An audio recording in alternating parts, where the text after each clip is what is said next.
one of our target areas.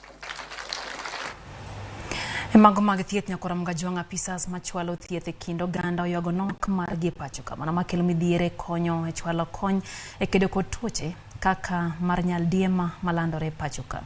Gimero ne landruok ni en ma gima inyal gadi poni kwana pisas go ne nyalo bedo makare kasani koro giwacho ne gin mana pisas maromo 200 e pachoka mangima. Giko pinyo wacho mondo mi okas chenro mag ndika pisas go kod medo lemo mag mago mantiere tich kisani.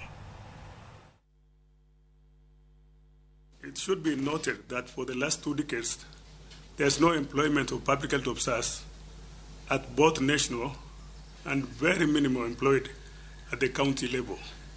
The emerging and re-emerging of diseases like the one experienced currently that has culminated in the unnecessary loss of lives and closure of our learning institutions are the outcomes of the shift of focus from preventive and promotive health to curative medicine.